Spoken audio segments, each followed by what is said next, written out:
El senador presidencial incluso calificó a...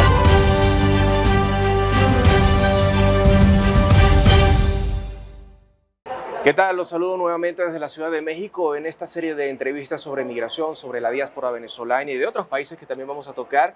Y ahora nos encontramos en compañía de Juan Pío Hernández, quien es el director ejecutivo de la organización no gubernamental Plan País. Desde Washington nos visita en los Estados Unidos de México, o los Estados Unidos mexicanos acá en la ciudad. ¿Cómo están? Todo bien, muchas gracias por tenerme aquí, Juan. No, a ti por aceptar, Juan. Y tengo que empezar por preguntar tal vez de atrás para adelante o hacer una entrevista un poco destinada hacia el migrante que está en tránsito o el venezolano que tal vez piensan ser un migrante en algún momento y partir hacia los Estados Unidos, pero siempre quieren ir a los Estados Unidos porque creen en un sueño americano. Desde tu punto de vista, que vives además en Washington, ¿hay un sueño americano? Bueno, claro que sí. O sea, uno en Estados Unidos es un país que empieza con ese poema que está, el famoso poema que está en la Estatua de la Libertad, que habla de tráeme a tus pobres, a tus trabajadores, que se llama el Nuevo Coloso. Y bueno, Estados Unidos es un país en el que con trabajo, con respeto a las instituciones, con respeto a la ley, todo el mundo lo puede hacer. Vivimos en un momento que está todo está muy rápidamente cambiando, así que tiene sus retos. Como todo modelo está siendo retado por las nuevas realidades, pero toda la mentalidad norteamericana de Estados Unidos, pero también te podría decir de las Américas en general.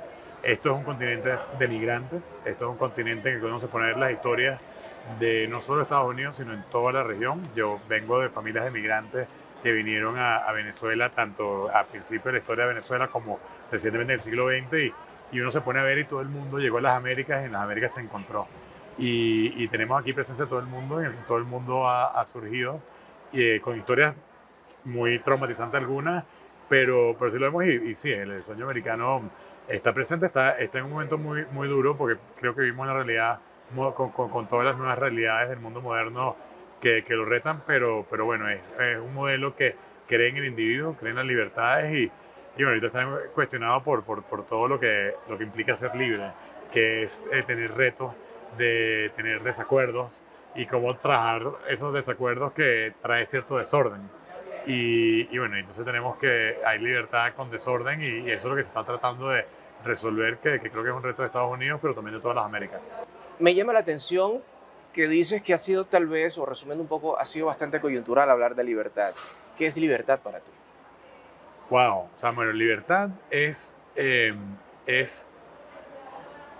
tú vivir en un ecosistema en el que tú puedas buscar ser la mejor versión de ti mismo, en la que tú puedas elegir tus pasiones, puedas hablar libremente, puedas expresarte, puedas manifestarte de diferentes maneras, en que esto puede ser la libertad de expresión, libertad de reunión, libertad de culto, y en el que es un ecosistema en el que puedes tener todas esas realidades y puedas buscar ser la mejor versión de ti mismo.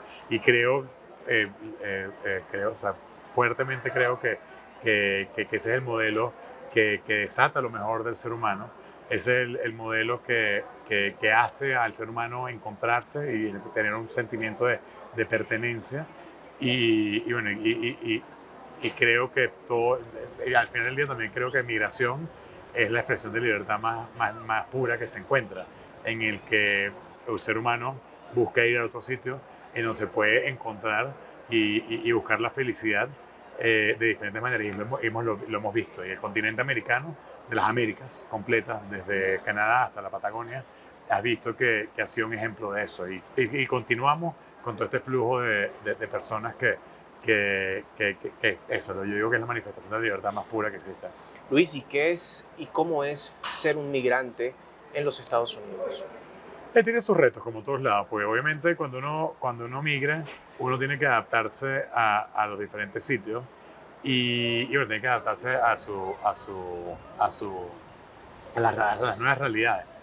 Pero uno pone a ver en Estados Unidos y es un lugar muy multicultural en el que puedes tanto asimilarte muy rápido, y hay muchos migrantes que toman esa estrategia de asimilarte, hablar inglés nada más, adaptarte a las culturas del mundo anglosajón o de los diferentes sitios donde vayas, pero también puedes perfectamente vivir en islas, en el que puedes pasar y bueno, vas a Florida y hay sitios en los que nada más hablas español, donde nada más ves restaurantes venezolanos, etcétera, etcétera. Y bueno, en Estados Unidos es un sitio que tiene sus retos, es un sitio en el que el que trabaja y tiene la libertad de atreverse a emprender, logra grandes cosas y todavía lo ves con todos los retos que está enfrentando el modelo. Hablas de trabajo, Luis, y lo mencionábamos ayer en una conversación de pasillos donde hay quienes dicen hay que promover el que el migrante venezolano y el de otros países que venga del Cono Sur no atraviese la selva del Darién. Pero tú mencionabas algo. Sí, eso tal vez hay que decirlo, pero también hay que fomentar la migración no desde el migrante, sino desde los estados. Que cada uno de los gobiernos entienda que la migración sí es buena y que puede dar grandes retribuciones al país que los acoge.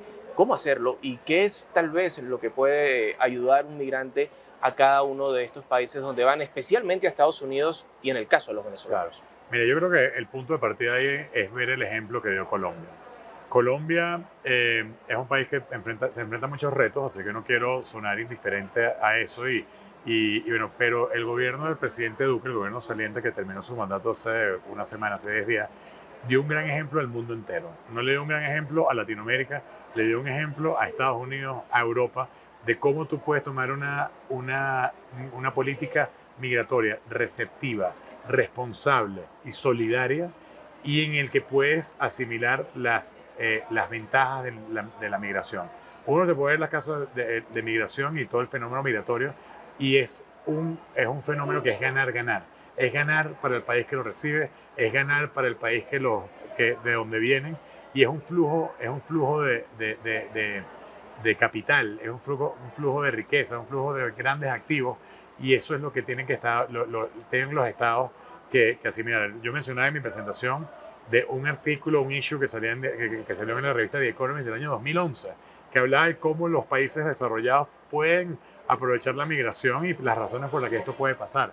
Así que esto es un ejemplo y yo creo que vemos casos como el acuerdo de migración que se firmó en Los Ángeles, que todavía hay muchas cosas que se están trabajando, pero asimilar la migración, hacerlo de una manera controlada, en el que tengas control no control de que la gente no pueda entrar, sino control de quién entra y tengas sistemas en que puedas aprovechar la tecnología para hacerle seguimiento a eso y tener intercambios entre los estados, tipo de los costos que puede generar y todo eso, que al final del día hay ganancias de parte de los migrantes que vienen. Así que yo diría que el gran ejemplo que está dando es el ejemplo de Colombia. O sea, creo que el mundo no le ha dado suficientemente crédito a esta política. Espero que se mantenga y espero que sea un modelo que lo que aprendemos de esto lo podamos replicar en otros lados. Juan, pero esto nos lleva tal vez a un descontrol porque vemos noticias y vemos el tren de Aragua en toda América Latina, por lo menos desde Colombia hacia abajo, todo el continente sudamericano está con el tren de Aragua. Los propios colombianos, lo viví, estigmatizan al venezolano y lo generalizan como un delincuente porque, como bien lo dices, hay que ver quién entra y quién no a un país. Entonces, Claro. ¿cómo manejar ese Pero, sectarismo tal vez o ese claro, control? tú pones a ver las estadísticas y esos casos son mínimos. Obviamente son los que hacen más bulla y obviamente es lo que hay que prevenir. Y eso se corrige con un Estado de Derecho, con un Estado de justicia y con mecanismos que en la tecnología puede ser un gigantesco activo en el que como el que rompe las leyes es castigado, es metido preso, es deportado o sufre responsabilidades legales en el país donde cometió el crimen con algún mecanismo de esto. Hay que trabajar la xenofobia, hay que trabajar en entrar en la generalización y hay que ver la cantidad de venezolanos que están trabajando y la cantidad de personas, de los migrantes que está. Ningún país se exime de eso, pero es algo que hay que trabajarlo, es esa narrativa que hay que cambiarla y hay organizaciones y hay proyectos muy interesantes que están haciendo eso. Por ejemplo, hay una organización en Colombia que se llama El Derecho a No Obedecer, que ellos tienen algo que llaman el barómetro de la xenofobia y buscan trabajar eso en el que ven que hay una xenofobia manufacturada de ciertas instituciones, de ciertos sectores y cómo combatir eso. Esto no quita de que reconocer de que hay un problema. Lo que mencionas del tren de Aragua es una realidad y es una realidad que viene del país de origen.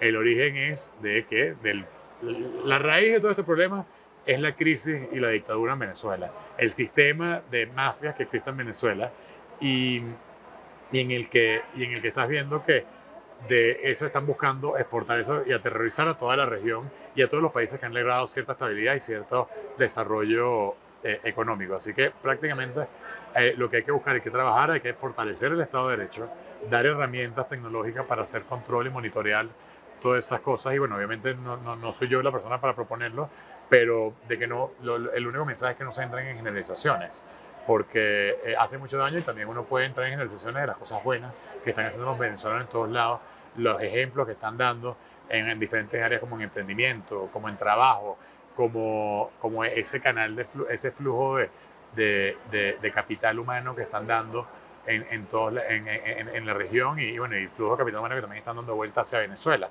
que son las cosas que hay que aprovechar. Y eso lo está entendiendo Estados Unidos porque ya vemos que, bueno, está Biden tratando de alivianar un poco la política migratoria que aplicó Donald Trump, que para muchos fue muy severa, sobre todo contra los latinoamericanos, aunque hacia los venezolanos había ciertas dádivas, digamos, para Claro. poder ingresar a los Estados Unidos, pero ha sido un control férreo.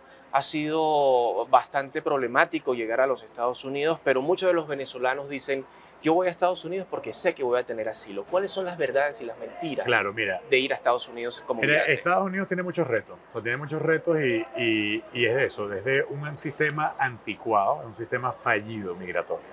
Estados Unidos es un país que tú lo ves ahora, que tiene prácticamente desempleo nulo, en el que hay una cantidad de trabajo y tú vas ahora por la calle y hay un problema de trabajo, en el que la gente no está trabajando y hay múltiples razones por las que tú puedes decir por lo que está pasando eso, pero en Estados Unidos hay trabajo para tirar para el techo, por decir una Pero expresión. ¿por qué aumentan los homeless? Ah, ¿Por qué aumentan los homeless, por ejemplo? bueno, eso es, el fenómeno de los homeless va mucho más allá y van temas, no quiero entrar en generalizaciones o no soy un experto en esa área, pero va más allá de temas migratorios o de temas económicos. Uno, en estos momentos vivimos en un momento de mucha conciencia de salud mental y vivimos una crisis de salud mental muy grande y uno se pone a ver, el tema de homelessness es un tema de salud mental muy grande que también está, es un problema social de la sociedad del país y muchos temas hay muchos factores que da por eso y no es netamente económico y también de que no hay mecanismos suficientes como para dar entrenamiento, para atender el problema de raíz, prácticamente como se ha tratado es como un tema social en el que hay ciertos shelters que dan comida, consiguen medias, porque medias es lo que principal conocen los... Así que yo no soy experto en esta materia, pero volviendo al tema Hay trabajo. hay trabajo y es un problema mucho más multifacético de lo que parece a primera vista.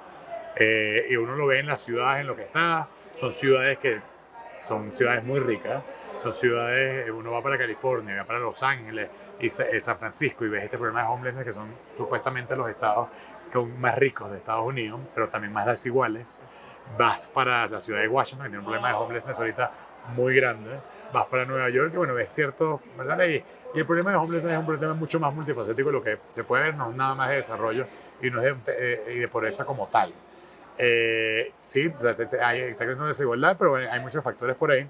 Pero en el tema de migración, Estados Unidos requiere mucho trabajo. Hay mucho trabajo y hay muchos empleados y hay muchas industrias que están sufriendo por eso. Entre ellas están los restaurantes, entre ellas están los sitios de atención, los hoteles, la construcción. Hay mucha necesidad y es una necesidad que pudieran cumplir los migrantes de una manera organizada.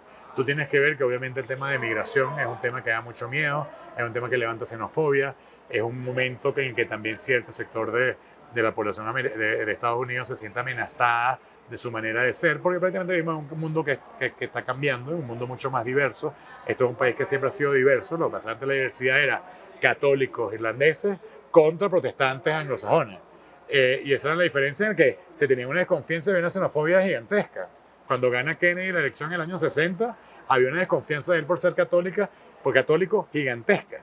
Y ves que las diferencias eran diferentes. Y eso como que siempre es el cuestionamiento que hay. Lo que pasa es que ahorita hay diferencias más obvias como la manera como se ve, la manera racial, etcétera, etcétera. Y bueno, que vivimos un mundo mucho más diverso, pero en un país que se abrace la diversidad como Estados Unidos, es muy difícil de verla con todo y que también es un país que es muy duro consigo mismo, reconociéndolo en donde todavía está corto. Es un país que se pega mucho el latigazo, pero al final del día está años luz más adelantado en esos temas que otros sitios. Pero entonces, qué tienen que actualizar? Porque me hablabas que es un sistema un poco viejo, desactualizado en materia migratoria y es lo que está ocurriendo ahora, porque entonces Claro, hay mucha es un necesidad de tema, trabajo, pero no mira, lo dan. tiene la frontera. La frontera es un caos. La frontera es un caos que tiene una presión gigantesca a los estados fronterizos. Y eso es lo que estás viendo, estas políticas, que si el gobernador Abbott, que manda un autobús a todos los migrantes para Washington, que eso lo vamos a hablar ahorita, la crisis que está pasando en esos autobuses, que vienen muchos venezolanos que están llegando a Washington, que son personas que pasaron así que no hay control de cómo tú puedes monitorear que está entrando y tampoco hay un mecanismo en el que tú puedas seguir el fenómeno más sencillo del mundo, que es el de la oferta y la demanda, en el que si tú tienes permisos de trabajo que no temporales, como lo han hecho en el tema de agricultura por décadas, y tienen un sistema relativamente organizado que tiene su permiso y la gente va y viene, pero es un sistema anticuado que necesita un consenso político que no existe por razones obvias. Hay un sector que le interesa mantener esa llaga abierta, esa herida abierta porque les conviene políticamente, y hay otro sector que prácticamente no quiere hacer por miedo político a enfrentarse a sus bases. Y es una manera simplificada de verlo, pero sí, hay muchas herramientas como tecnología para hacer monitorear de quién entra y quién no. De alinearlo con el trabajo, en el que, por ejemplo, las compañías están muy dispuestas pueden estar muy dispuestas a asumir el riesgo del trabajo que está ahí, bueno, y tienen ellos la responsabilidad de, no les ha hablado a las compañías de eso, y tienes que las compañías grandes de tecnología, todas las compañías grandes están a favor de migración. Tienes que Facebook montó una compañía promocionando la migración, tienes grupos como el de los hermanos Koch Brothers, que eran muy villanizados en un momento por ser muy afiliados con el Partido Republicano y por muchas agendas de la llamada derecha de Estados Unidos, que hoy en día tienen unos proyectos promocionando la migración y trayendo talleres de reformas de migración. Así que es un problema muy en el que hay planes para corregir este sistema tóxico que existe, pero el tema es que no hay la voluntad política. Por eso, porque un lado no se quiere enfrentar a su base No hay visas. y el otro lado... No hay visas. Bueno, porque es el sistema. Porque es el sistema migratorio que está podrido. Disculpa la palabra. Tengo un caso, por ejemplo, que me mencionaban, bueno, hablé con él desde una cárcel que estaba detenido él en Mexicali, ahora está en Tapachula, lo devolvieron, y es médico. Entonces, ¿cómo le dices tú al médico, pero también cómo le dices al pelotero, cómo le dices al profesor que busque otra manera de migrar si por ese sistema podrido político que puede estar dentro de la materia migratoria en los Estados Unidos no encuentran otra salida, Claro. si no es entrar de manera irregular? Sí, y eso es algo que tiene que tener el sistema. O sea, por ejemplo, Estados Unidos, que es uno de los países donde más se da innovación en temas de STEM, tiene un déficit de ingenieros. No produce suficientemente ingenieros para cumplir la demanda que existe. Una manera para cumplir eso, para cubrir ese vacío, es por medio de la migración. Estudios. En las universidades de Estados Unidos, ellos están, de las principales universidades de Estados Unidos, están produciendo esa cantidad de talento y tienen una cuota máxima que pueden contratar.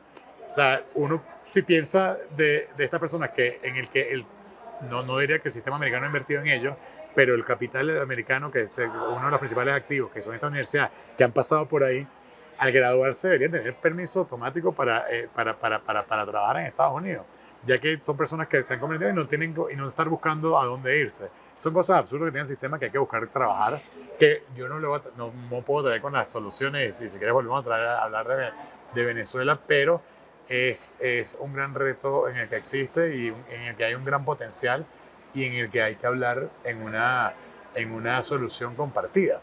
Juan, ¿y qué se consigue un venezolano cuando es migrante y logra llegar a los Estados Unidos?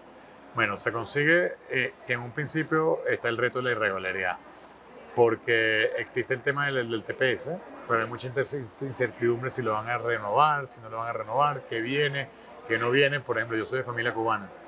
En los años 60, 70 aplicaron esto que se llama el ajuste cubano, en el que el cubano llega a Estados Unidos y en un año ya tiene la residencia. Y eso le ha ayudado que llegue esta gran migración cubana.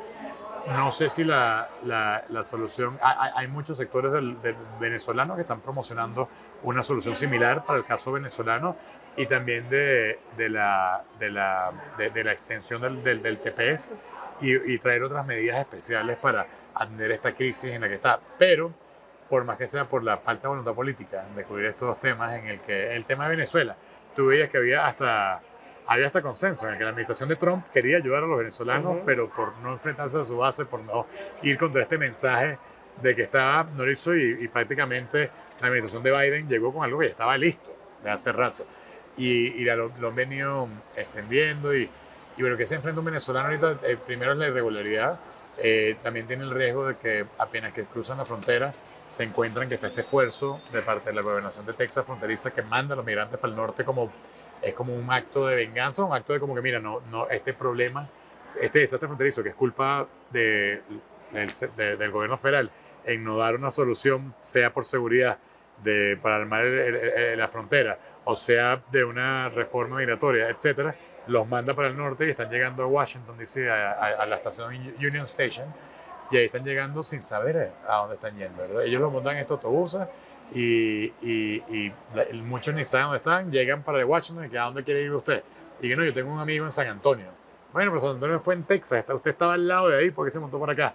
Y ves esos problemas, esos retos, llegan con retos de no saber a dónde ir, de no tener ropa, de no tener apoyo, y la comunidad venezolana ha dado como un gran ejemplo en cómo atender esta. Hay una organización que les recomiendo que la busquen, se llama Humanitarian Action, que apoya a muchas organizaciones que han venido trabajando el tema de migración de la región por mucho tiempo y obviamente tradicionalmente han trabajado con grupos centroamericanos, que llegan para allá y bueno, están trabajando en cómo atender a los migrantes y también cómo llegar a un registro con algo de data de lo que está entrando. ¿Se ha convertido el migrante venezolano en un problema social para los Estados Unidos? No, y jamás creo que se vuelva. A mí me parece que Porque es el discurso a veces que venden, ¿no? Claro, pero por los momentos ese es el discurso xenófobo que uno ve en los grupos antimigratorios en todos lados, al final del día. Y por los momentos enfocado en el venezolano, de lo que llaman de la manera mainstream, no lo escuchas por los momentos. Y no creo que llegue así porque por más que sea, hay mucha solidaridad al caso venezolano por lo notorio que ha sido la crisis y toda esta razón, pero se está volviendo un problema de Estados Unidos. Algo que uno vio en la Cumbre de las Américas, que pasó en junio, es de que la agenda de migración que estaba impulsando Estados Unidos prácticamente era cómo hablar de sus problemas muy personalizados, en vez de hablar del problema del asunto migratorio, no el problema del fenómeno migratorio que está pasando en toda la región. Y eso es algo que causó mucho recelo en este debate en el que veían que, oye, ¿por qué no estamos hablando de la crisis de la crisis de refugiados venezolanos? Cuando es el que está impactando a toda la región. ¿Crees que el presidente de México, Andrés Manuel López Obrador, tiene razón en su discurso cuando le pide a los Estados Unidos que abra visas de trabajo, cuando critica a los Estados Unidos porque está prometiendo $4.000 millones que todavía no se han entregado, pero ha dado miles de millones de dólares a la guerra en Ucrania con Rusia? No, mira, yo creo que para todos los países, tanto México como Estados Unidos, el mensaje que di anteriormente, hay que aprender del ejemplo que Colombia dio. Colombia dio en el que el presidente López Obrador no tiene nada que reclamarle al presidente Biden, si él tampoco está dando el ejemplo acá en un asunto que es regional. Acá son muy maltratados. Son muy maltratados y bueno, yo te digo que ahorita yo entré aquí a migración, todo el mundo tiene la fama de que la migración en Estados Unidos es fuerte, que lo es, no estoy diciendo que no, pero la migración aquí es bastante fuerte, con preguntas, obviamente que están en el epicentro y es entendible de toda esta presión que tienen de todos lados. Pero recuerdo un artículo de Ricardo Hausmann hace varios años en el que hablaba de cómo los países latinoamericanos critican a Estados Unidos por sus políticas migratorias y todo eso, pero miren sus políticas migratorias en el que es un mega problema. Hasta no solo migración vulnerable, que es la que vemos que es la que las personas le tienen más miedo, pero también migración preparada, educada, en el que en vez de tener ventanas abiertas para hacer un intercambio de conocimiento, talento, innovación, le dan una cantidad de trabas a la migración preparada también. Bueno, y es un problema regional. Eh, ¿Cuáles son los números duros, Juan, en materia migratoria venezolana en los Estados Unidos? Los números duros, según la OIM, creo que el número es 465.000 venezolanos en Estados Unidos. Casi medio millón de venezolanos, principalmente concentrados en el estado de Florida y en el estado de Houston. Pero estamos viendo que están creciendo en otros lados. Y esas son las cifras. ¿Y cuántas personas están entrando? Uno vio en un punto el año pasado que el Venezuela era el principal país que retenían venezolanos allá, y están esas cifras disponibles, y también están estas cifras de los venezolanos que están llegando a Washington, de que son un número elevado. Recomiendo que busquen esta organización que se llama Humanitarian Action en las redes sociales, que ellos están atendiendo a los venezolanos y ya un número de cuántos están entrando, y de verdad que es una realidad bastante desgarradora, en el que uno ve que los venezolanos, uno pensaba que era un país antes de migrantes, ahorita estamos llegando al punto en el que se está trabajando con coyotes, como tú bien cubres, y se está cruzando el Río Grande para llegar a Estados Unidos. Es algo verdaderamente desgarrador, pero al mismo tiempo también ha sido una fuente de inspiración, en el que uno ve los casos de emprendimientos venezolanos en Estados Unidos, los casos de microemprendimientos que ve, los casos de talento, y bueno, creo que también es una historia digna de contar, y al final del día es una historia compartida. Juan, en una palabra o en una frase, diáspora. Diáspora. Bueno, mira, nosotros de la ONG Plan País venimos trabajando el tema de diáspora desde hace mucho tiempo. Una diáspora es prácticamente un grupo poblacional que está disperso fuera de su sitio de origen, y que está conectado de alguna manera con un sitio de origen. Obviamente la diáspora más ejemplar de la historia de la diáspora judía, en el que no solo han llegado, que están por todo el mundo, sino que tienen una conexión en el que ellos se apoyan entre ellos, tienen una identidad común y se identifican y se apoyan, y tienen unos mecanismos de colaboración gigantescos, y hace un ejemplo para todo el mundo. Hay otros ejemplos, como el caso irlandés, el caso de indios, y bueno, hoy en día, con esta creciente migración venezolana tan rápida, hemos llegado a hacer una diáspora, y estamos buscando los mecanismos cómo aprender de estos casos y cómo crear una diáspora activa, una diáspora conectada y vinculada con el país de origen. ¿Qué le falta aprender a esa diáspora venezolana de otras diásporas? No hace falta mucho. O sea, número uno es de escucharnos y respetar el trabajo que se hace mutuamente. Creo que la lección número uno es que las diásporas vinculadas con el país de origen y las diásporas conectadas entre sí, entre los individuos, son las más exitosas. Así que nosotros como venezolanos tenemos que trabajar y aprender en los sitios donde estamos, aprender las lecciones de los sitios donde estamos y asimilar esas diferentes características que son activos de los diferentes sitios donde están, y aprender a trabajar en red. Hemos visto, por ejemplo, una cosa que venimos haciendo desde la ONG Plan País. Estamos en este esfuerzo que se llama la Red Global de la Diáspora Venezuela, que busca ser un mecanismo integrador para fortalecer a la diáspora, y así que la diáspora pueda apoyar a los venezolanos tanto dentro como fuera de Venezuela. ¿Cómo queremos hacer eso? Organizándonos, creando estos espacios de encuentro, estas redes, de acuerdo a sectores, porque vemos que hay muchas organizaciones que están trabajando el tema humanitario, el tema de acogida, de migración, el tema de emprendimiento, el tema ambiental, el tema de cultural, y nosotros una de las primeras cosas que hemos hecho es un mapeo de estas organizaciones, y hemos identificado más de 910 organizaciones diaspóricas que las hemos categorizado en 16 categorías, y vemos que hay un gran potencial y hay un trabajo que se ha hecho con las uñas, en el que hay organizaciones que están más establecidas que otras, pero hay algunas que son organizaciones de una persona, pero que han hecho un labor gigantesco. Enfrentando esta debilidad institucional y esta falta de liderazgo que enfrentamos, vemos que la sociedad civil y la diáspora han llenado muchos vacíos. ¿Y qué tenemos que aprender de otras? Tenemos que aprender en la creación de redes, llegar al punto de entendimiento entre nosotros mismos para respetar el trabajo que se está haciendo y ver cómo podemos colaborar, cómo no repetir esfuerzos, cómo colaborar para crecer el impacto. Y eso es las cosas que hay muchas lecciones que se pueden aprender para crecer como diáspora. Eso es lo que buscamos hacer aquí desde la Red Global, y en estos esfuerzos que estamos haciendo en coalición con otras grandes organizaciones que tienen una trayectoria increíble, y que hay mucho que aprender y hay mucho que colaborar.